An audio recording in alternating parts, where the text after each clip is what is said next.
오늘 말씀에 보면 한 여인이 등장합니다. 이 말씀에 동일한 병행 구절인 마가복음 7장 26절에 보면 이런 말씀이 있어요. 자, 읽어볼게요. 그 여자는 헬라인이요 수로보니게 족속이라 자기 딸에게서 귀신 쫓아내 주시기를 간구하거늘. 똑같은 병행 구절인 마가복음 7장에 보면 이 여인은 어디 사람이라고요? 헬라인이고 또 어느 족속이다? 수로보니게 족속이라고 합니다. 우리가 잘 아는 수로보니게 여인이 이 여인이죠. 그래서 여기서 말하는 헬라인이라는 말은요, 말 그대로 이것은 유대인이 아니라 헬라인, 즉 이방인을 가리키는 대표적인 말인 것이죠. 그리고 이 수로보니게 족속이라는 말은 합성어입니다. 수로보니게, 이 수로라는 말이 고대어로 시리아란 말이고 보니게라는 말이 페니키아라는 말입니다. 이 당시는 페니키아가 이 시리아의 속국으로 있었기 때문에 수로보니게라는 이 말은 시리아에 속한 페니키아 출신이라는 의미를 담아내고 있는 것이죠. 그리고 여러분 오늘 본문도 한번 봅시다. 마태복음 15장 22절 같이 한번 읽어볼까요? 시작.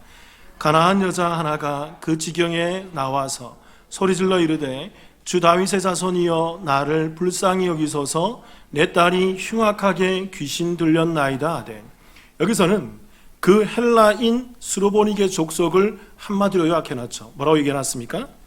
가나안 여자.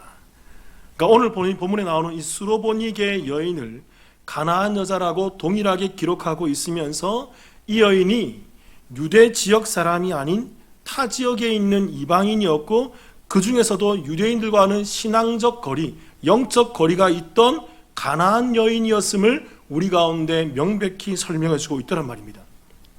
자, 이제 여러분 문제는 이 여인이 예수님과 대화를 하는데 정말 이해할 수 없고 우리가 받아들일 수 없는 그런 대화를 주고받으면서 예수님에게서 이상한 말들이 나온다는 거죠. 좀 살펴보겠습니다. 마태복음 15장 22절 다시 한번 읽어볼게요.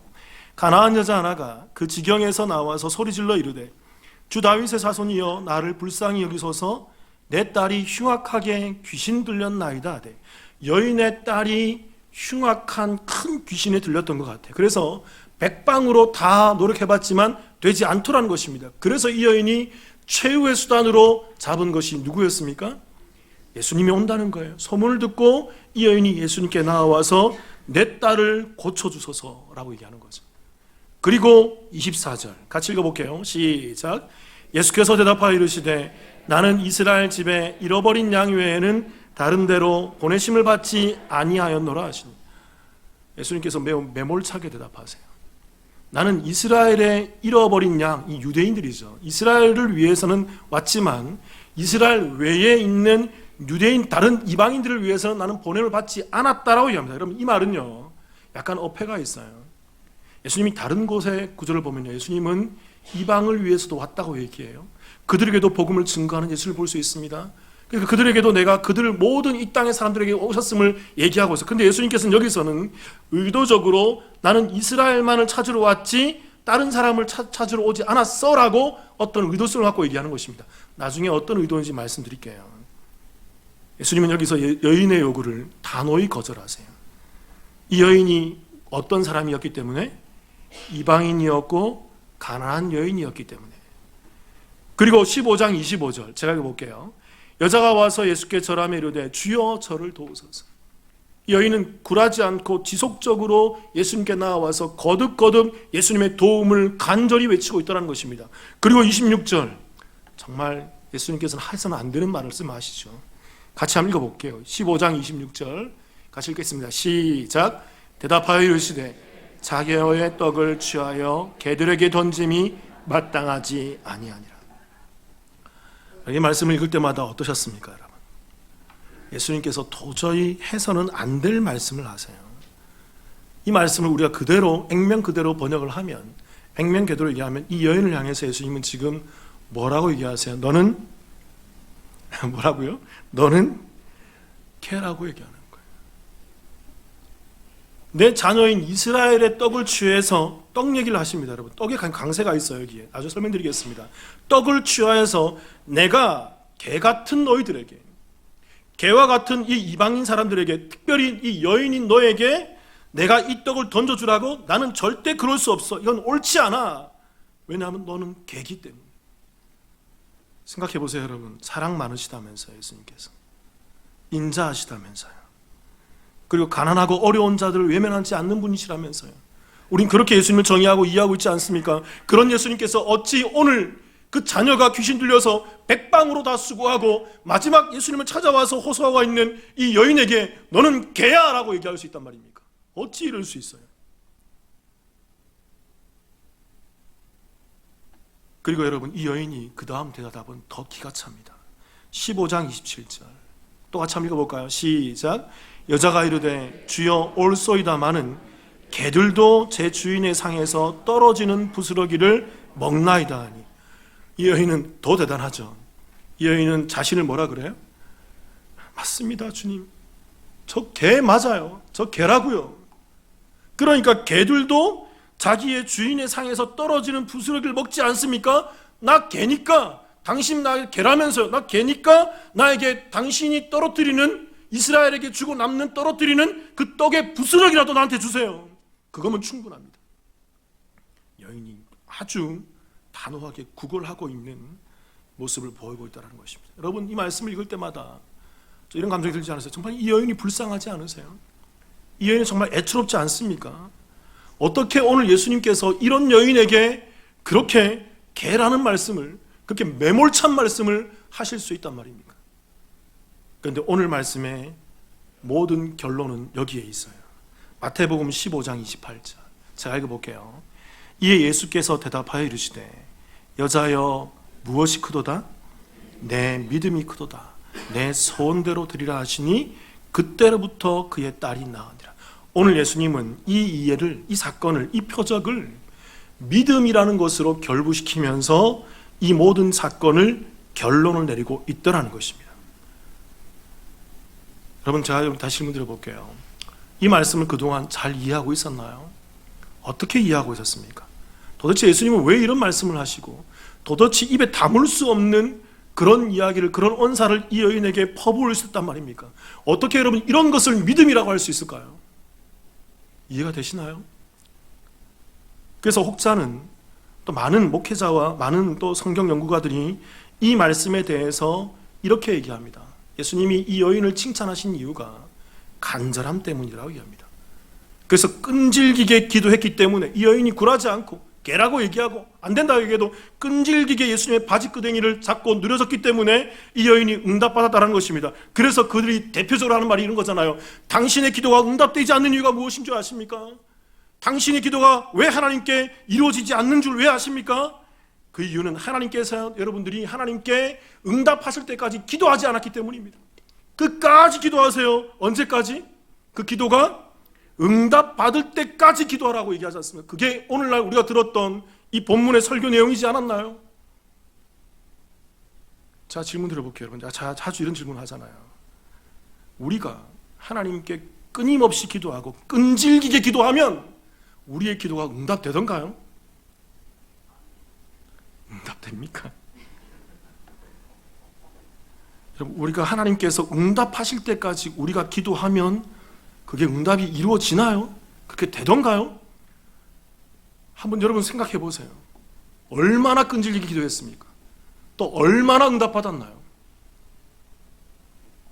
그리고 여러분, 이렇게 또 질문 드려볼게요. 그렇게 열심히 기도해서 하나님의 응답 때까지 기도해서 하나님의 보좌가 흔들릴 때까지 보좌를 흔드는 기도를 해야 된다라고 오늘날 이 시대의 기독교와 교회가 말하고 있지 않습니까? 잘 생각해 보세요, 여러분. 하나님은 원하지 않는데, 하나님의 뜻이 아닌데 내가 하나님께 끈질기게 기도하고 끊임없이 기도하고 100일 기도, 1000일 기도, 만일 기도, 하나님께 나와서 금식하며 내 몸을 자해하면서 온갖 기도를 다 하면서 결국에는 하나님의 뜻을 변경시키고 내 뜻을 이유하고 내 뜻을 성취하고 내가 기도 응답을 받았어. 자, 이런 질문 늘 드리잖아요. 누가 신입니까? 누가 신이에요? 여러분, 하나님보다 하나님의 뜻을 변경시킨 그 사람이 더 대단하지 않습니까? 하나님의 보좌를 흔들어서 하나님이 깜짝 놀라서 그래, 내 너 기도 들어줄게, 그렇게 해서 하나님마저 흔들어버리고 하나님마저 변경시켜버리는 그 인간이 대단하지 않는가요? 이걸 기독교라고 그래요? 이게 오늘날 우리 교회입니까? 이게? 그렇게 여러분, 우리는 오늘 말씀을 단순하게 간절함 정도로 이해해서는 안 돼요. 물론 간절함이 필요합니다. 제가 간절함을 부인하는 게 아니에요, 여러분. 제대로 알고 그 간절함을 발휘해야 돼요.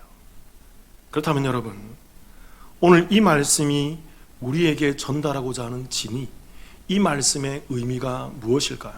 첫 번째는 여러분, 이 반어적 의미를 알아야 돼요. 이 두 가지인데요. 반어적 의미, 즉 대조와 반어법이 뭔지를 알아요. 여기 이 말씀에 이 대조가 숨어 있고요. 대조를 통해서 예수님께서 반어적 의미를 선포하시는 것이 이 말씀 가운데 들어가 있다는 것입니다. 15장 21절을 한번 제가 읽어볼게요. 보세요. 예수께서 거기서 나가사 두로와 시돈 지방으로 들어가시니, 예수님께서 이 여인을 찾아가기 위한 시작은 두로와 시돈 지방으로 찾아갔다라고 이 말씀이 시작되고 있습니다. 두로와 시돈, 아까 얘기했던 그 페니키아에 속하고 시리아의 지배를 받던 그 페니키아 지역 안에 이 두로와 시돈이 있습니다. 간단하게 말하면 이곳은 이방 땅이란 말입니다. 예수님께서는 이전에 이스라엘 유대 땅, 이 가나안에 있다가 예수님께서 어떤 이유 때문에 지금 이방 땅으로 갑자기 가버리신 거예요. 제가 여러분 몇 번 설명드렸지만 예수님께서 어느 지역으로 갑자기 가실 때는 항상 이유가 있었어요. 특별히 우리가 살펴봤던 그 오병이어의 표적에서 예수님께서 오병이어를 행하시기 위해서 어디로 갔어요? 기억하십니까? 베세다 지역. 베세다 지역은 어디에 있어요? 갈릴리 바다를 지나서 어디에 있어요? 이스라엘이 40년 동안 돌아다녔던 그 광야 지역. 그 광야 지역에 있던 그 광야를 헬라어로 뭐라 그런다고요? 자, 기억하라 그랬죠. 이건 꽤 중요한 단어라고. 따라해 볼게요. 에레모스. 이게 광야예요. 에레모스. 우리 인간의 삶, 교회의 삶이라고요.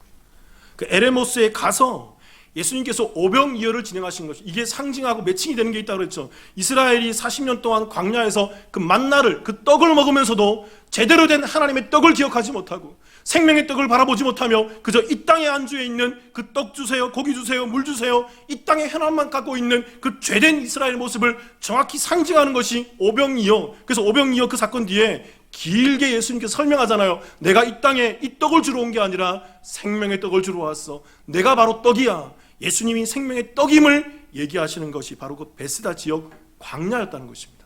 그걸 설명하기 위해서 일부러 그 지역에 가셨다고요. 그러니까 여러분, 예수님께서 어떤 특정 지역에 가실 때는 꼭 이유가 있더란 말입니다. 그리고 오늘 본문에 보면 예수님께서 이 두로와 시돈에 가셨습니다. 왜 가셨을까요? 자, 이제 설명드릴게요, 여러분. 이 마태복음 15장 이전에 보면요, 마태복음 14장에 우리가 좀 전에 나눴던 오병이어의 표적이 나타납니다. 그리고 오병이어의 표적에 예수님께서 내가 생명의 떡으로 왔어. 내가 이 땅에 생명의 떡을 먹어야 된단 말이야. 너희가 이 생명이 나를 먹어야 된단 말이야. 내가 바로 생명의 떡이야. 내가 구원의 떡이야. 그렇게 설명하시자 바로 그 다음에 15장에서 예수님과 바리새인들과 서기관들 사이에서 논쟁이 일어나요. 그 논쟁이 뭐냐면 바로 떡으로 인한 논쟁이에요. 떡 논쟁이 일어난다고요. 같이 한번 읽어볼까요, 여러분? 마태복음 15장 1절 2절 함께 읽어보겠습니다. 시작. 그때 바리새인과 서기관들이 예루살렘으로부터 예수께 나와 이르되 당신의 제자들이 어찌하여 장로들의 전통을 범하나이까? 떡 먹을 때에 손을 씻지 아니하나이다. 바리새인들과 서기관들이 예수님의 제자들이 떡을 먹을 때 뭘 하지 않는다? 손을 씻지 않는다. 이거는 성경에 없는 내용이에요. 율법에도 없는 내용이라고요. 그냥 이 서기관들과 바리새인들이 장로들의 유전, 전통, 가르침에 의해서, 구전에 의해서 내려오는 가르침에 의해서 그 가르침을 중요하게 생각해서 예수님의 제자들이 손 씻고 먹지 않는다고 지적을 하고 있는 것입니다.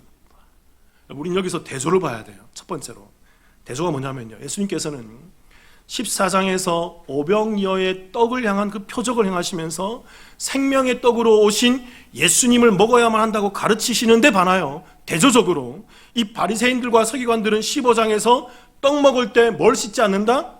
손을 씻지 않는다는 그 떡의 초점이 아니라 장로들의 전통과 유전과 구속과 그 구전과 세상의 가치를 들고서 예수님을 향해 항변하고 지적하고 있다는 것입니다. 예수님의 생명의 떡과 세상의 가치가 딱 대조되고 있는 거예요.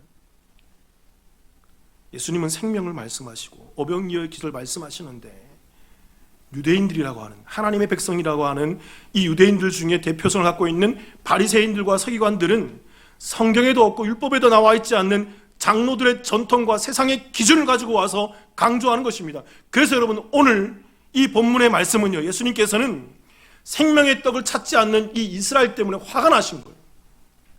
15장 그 하반에 보면요, 14장 그 하고 15장에 보면요, 예수님께서 이 바리새인들과 서기관들께 설명을 해준다고요. 이게 그런 게 아니다, 이 떡이 뭔 게 막 설명해도 얘네들이 알아듣지 못해요.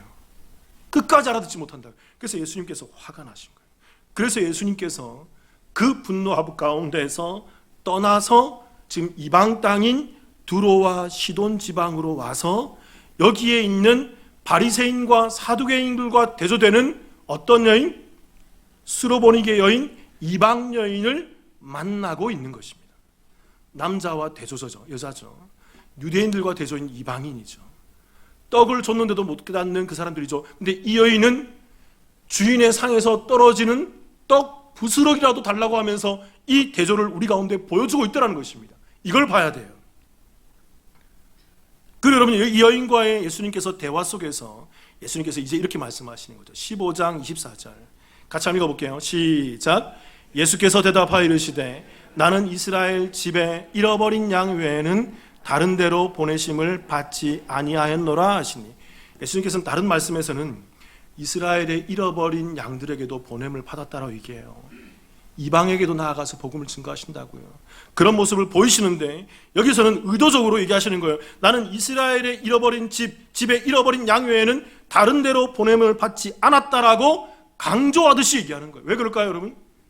아까 대조를 기억하세요. 예수님께서는 유대 땅에서 바리새인과 사두개인들의 그 가당차는 그 모습 때문에 화가 나서 예수님은 이 이방 땅으로 와서 나는 이스라엘의 지배 외에는 나는 본을 받지 않았어라고 강조하시면서 의도적으로 얘기하고 있다는 것입니다. 여러분, 이것이 반어법이라는 거예요.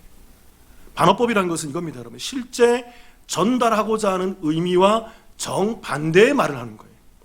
그러니까 이 말은 나는 이스라엘의 집에 어린 양 외에는 다른 데로 보내심을 받지 않았다라는 이 말은 반대로 얘기하면 어떤 말일까요? 나는 이방 땅에도 어떻게 했다? 보내심을 받았다라는 얘기입니다.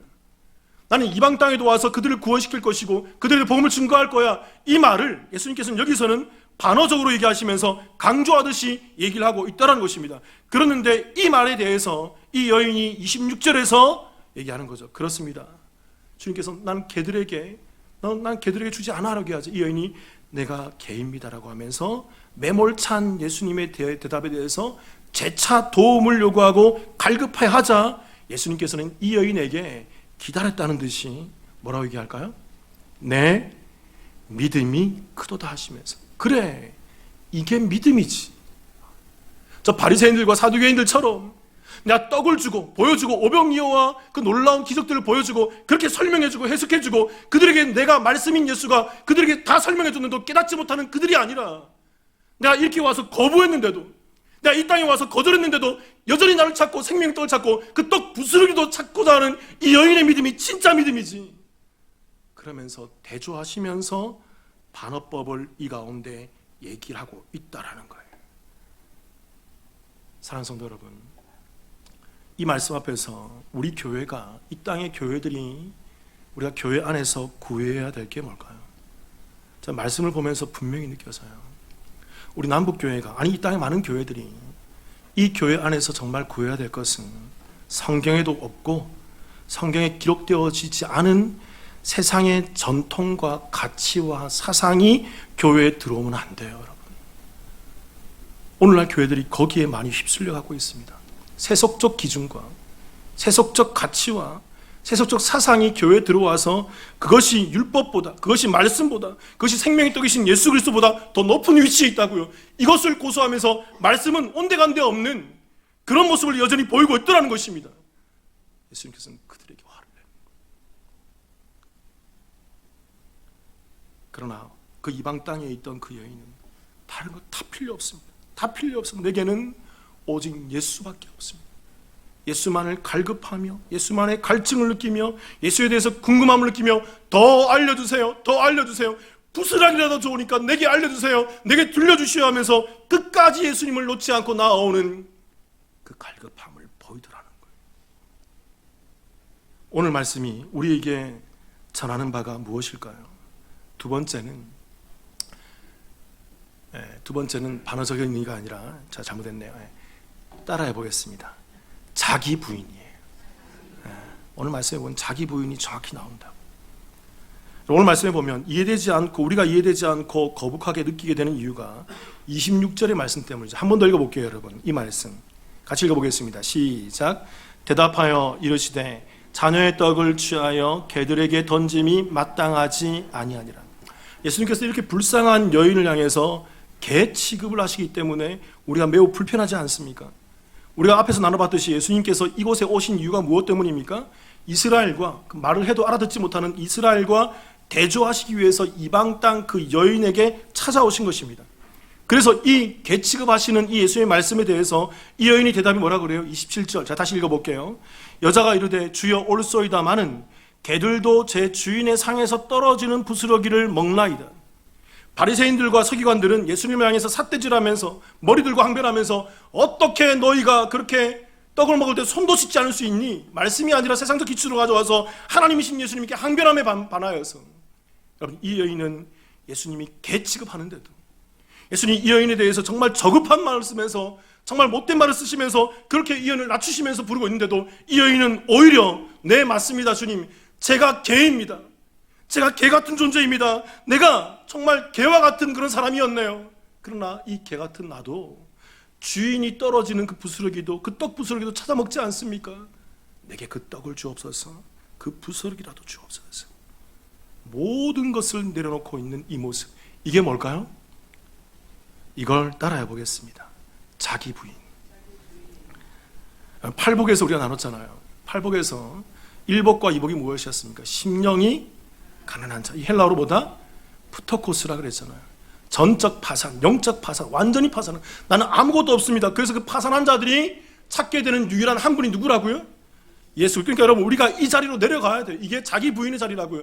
내 모든 것이 다 파산되었고 나는 구원에 있어서는, 은혜에 있어서는, 내 영생에 있어서는 아무것도 할 수 없는 철저한 파산된 존재, 죄인입니다를 고백하는 그런 자리가 바로 이 자리인 것입니다. 그들이 그 팔복에서 두 번째 복인 어떤 모습을 취하게 된다고요? 애통한 자의 모습을 갖게 된다고요. 내가 죄인이었습니다. 내가 개였습니다. 내가 정말 잘못했습니다. 내가 죄가 벌레마도 크고, 내가 정말 벌레마도 못하고, 내 죄가 저 산보다 크고 저 바다보다 깊습니다라고 그렇게 애통해하면서 주님만을 찾게 된다는 것입니다. 이게 자기 부인을 가진 사람의 모습이라는 거예요. 그럼 제가 이 이해를 돕기 위해서 이런 질문 드려보겠습니다. 성경에서 말하는 죄가 무엇이라고 생각하세요? 이게 헬라 원어적으로 보면 하마르티아라 그러는데 아마 들어보셨을 거예요. 많은 분들이. 이 뜻이 바로 관역을 벗어나다, 관역을 빗나가다라는 거예요. 무슨 말이냐면 자리를 벗어났다라는 거예요. 내가 있어야 될 자리에 있지 않고 내가 있어야 될 자리를 벗어난 것이 바로 이 하마르티아, 이 죄라는 말의 정확한 의미라는 것입니다. 또 질문 드려볼게요, 여러분. 이 질문을 드리면 여러분 충분히 이해하실 거예요.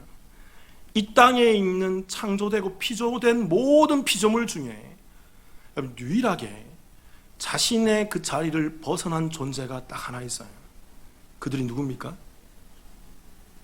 다시 한번 여러분, 이 땅에 하나님께서 창조하신 천주 만물, 온 우주 만물 중에 모든 것이 99.9% 모든 피조물들이 다 그 자리에 있어요. 창조대로, 창조 원형의 질서대로 간다고요. 그러나 딱 한 존재만이 그 하나님이 창조하신 그 자리를 벗어나서 다른 모습을 갖고 있다고요. 그 존재들이 누굽니까? 바로 우리 인간들이죠. 해는 하늘에서 해같이 빛나고 있어요. 달은 밤에 해의 빛을 받아서 어둠을 밝혀주고 있단 말입니다.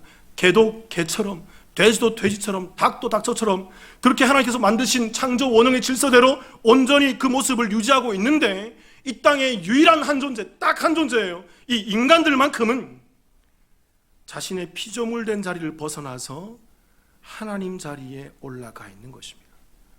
그래서 우리 서두도 나눴듯이 흔들리지도 않지만 그 하나님의 보좌를 흔들려고 앉아 있는 거예요. 이게 죄라고요, 여러분. 아담이 그렇게 내가 하나님처럼 될까 해서 그 나무의 열매를 따먹는 거라고요. 오늘 우리가 대접을 받지만 그 바리새인들과 서기관들도 자신들 찾아와서 친히 보여주시면서, 표적을 보여주시면서, 기적을 행하시면서 그 놀라운 것을 설명해 주시는 그 하나님 앞에 조롱하고 삿대질하며 그 하나님을 향해서 세상의 기준으로 그 예수님을 판별하고 있는 모습을 보이고 있다는 것입니다. 이러한 이스라엘에 반하여서 오늘 이 이방 여인 수로보니게 여인은 자신의 자리를 벗어난 것을, 자기가 벗어난 그 자리를, 자기가 벗어나게 되어서 그 개와 같이, 돼지와 같이 된 그 상태를, 아니 어찌 보면 개, 돼지만도 못하죠. 개, 돼지는 자기 자리를 벗어나지 않거든요. 오히려 인간만이, 유일하게 인간만이 벗어났으니까 개, 돼지보다 못한 자기의 자리를 부인하면서, 그렇습니다, 나는 존귀한 존재가 아니라 나는 죄인이고 나는 개와 같은 자이며 돼지와 같은 자이며 오히려 개보다 못한 존재입니다. 그러니 내게 그 떡의 부스러기라도 주시옵소서라고 주님께 나아와 간구하고 있는 거예요. 그러면서 주님이 아니면 절대로 안 됩니다라고 얘기를 하고 있다는 것입니다. 사랑하는 성도 여러분, 저와 여러분은, 우리 인간들은 우리의 자리가 어디인지를 깨달아야 돼요. 하나님께서 우리를 만드신 그 피조물의 자리가 어딘지를 깨달아야 됩니다. 개도 돼지도 자신의 자리를 벗어나지 않는다고요. 오직 저와 여러분, 우리 인간들만이 그 알량한 지식과 그 지혜와 세상적 가치를 가지고 와서 하나님의 목줄을 쥐고 있다고요. 보자마자 흔들면서. 우리는 이 자기 부인이 있어야만 우리의 자리를 찾아갈 수 있게 되는 것입니다. 그래서 여러분, 이 자기 부인이 너무나도 중요한 거예요. 그래서 오늘 예수님께서는 바리새인과 사두개인들과 대조되는, 정반대되는 이 여인의 모습을 보면서 결론적으로 이렇게 얘기하죠. 28절 같이 한번 읽어볼까요? 시작. 이에 예수께서 대답하여 이르시되 여자여 내 믿음이 크도다. 내 소원대로 되리라 하시니 그때로부터 그의 딸이 나으니라. 질문 드려볼게요. 여러분, 또 믿음이 뭡니까? 오늘 말씀의 근거에서 보세요. 뭐가 믿음이죠? 믿음이라는 것은요, 오늘 말씀의 근거하면 정확합니다. 나의 나됨을 알아야 돼요. 내가 죄인됨을 알아야 돼요. 내가 개라는 것을 알아야 돼요. 아니, 내가 개만도 못하고 벌레만도 못하다는 그 다윗의 고백처럼 우리가 그런 존재임을 깨달아야 돼요. 그래야만 하나님의 하나님 되심을 깨닫게 되고 하나님이 나를 구원해 주시는 그 은혜가 무엇인지를 철저히 깨닫게 되는 것입니다. 그렇게 되면 믿음이라는 것은 나의 자리를 찾는 것이에요. 내가 어디에 있는지를 깨닫게 되는 것이에요. 이게 가능하게 만드는, 이 믿음의 시작을 단초로, 이 믿음을 시작을 버튼을 눌러주는 그 시작의 단초가 바로 뭐냐면 이게 바로 자기 부인이란 말입니다. 이 자기 부인이 안 되니까 하나님이 가소로운 거예요.